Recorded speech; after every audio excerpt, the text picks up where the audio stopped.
வணக்கம் ஃப்ரெண்ட்ஸ். என்ன எல்லாரும் நல்லா இருக்கிறீங்களா? நானும் நல்லா இருக்கிறேன். இன்றைக்கு நான் உங்களுக்கு ஒரு ஸ்மூத்தி ரெசிபியோட வந்திருக்கிறேன். கோடை காலம் தொடங்கினபடியா எல்லாருக்கும் இந்த ரெசிபி பயனுள்ளதாக இருக்கும் என்று நம்புகிறேன். அதோட இந்த ஸ்மூத்திக்கு நீங்க சுகர் ஆட் பண்ண தேவையில்லை, சர்க்கரை சேர்க்க தேவையில்லை. அப்போ ஹெல்த்தியான முறையில் நீங்கள் இந்த ஸ்மூத்தியை செய்யலாம். வாங்கோ என்னென்ன தேவைன்னு பார்ப்போம். மூன்று பொருட்கள் தான் உங்களுக்கு தேவை.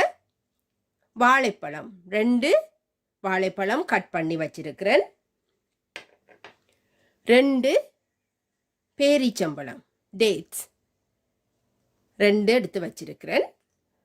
அதை விட உங்களுக்கு இதில் பாருங்கோ 400 ml ஹோல் மில்க் கண்டாலும் பரவாயில்லை. நீங்கள் நார்மலாக பாவிக்கிற மில்க் எதுவானாலும் நீங்கள் ஆட் பண்ணலாம். வாங்கோ இதை எப்படி செய்யறதுன்னு பார்ப்போம்.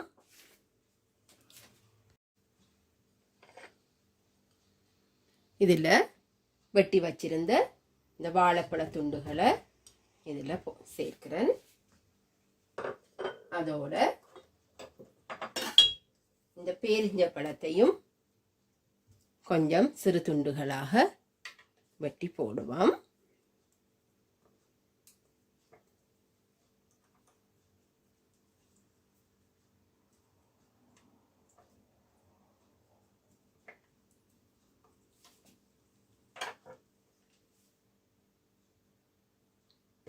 இதில் 250 ml மில்க் விடுறேன்.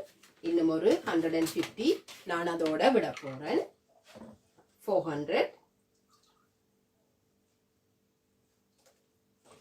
ml milk சேர்த்திருக்கிறேன்.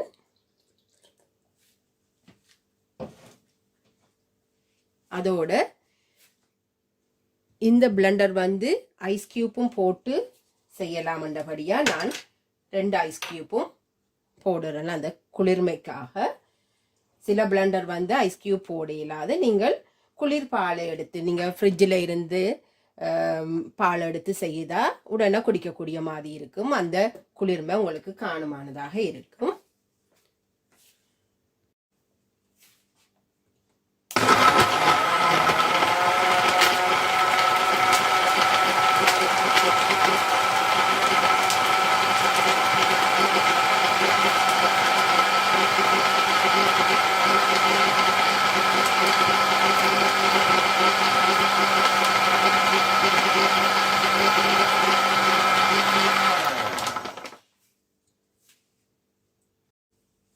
பாருங்கோ, இலகுவாகவும் விரைவாகவும் ஒரு ஹெல்த்தியான ஸ்மூத்தி தயாரிச்சிட்டோம்.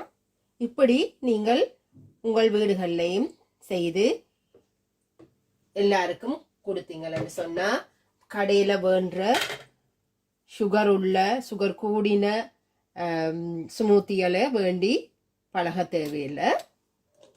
பாருங்கோ, இது ட்ராவல் போகும்போது கூட நீங்கள் இப்படி செய்து குழந்தைகளுக்கு எடுத்துக்கொண்டு போகலாம். என்ன ஃப்ரெண்ட்ஸ், இந்த ரெசிபி உங்களுக்கு பிடிச்சிருக்குதா? பிடிச்சிருந்தா லைக் பண்ணுங்கோ, ஷேர் பண்ணுங்கோ, சப்ஸ்கிரைப் பண்ணுங்கோ ஸ்மைல் பி பாசிட்டிவ் சேனலுக்கு.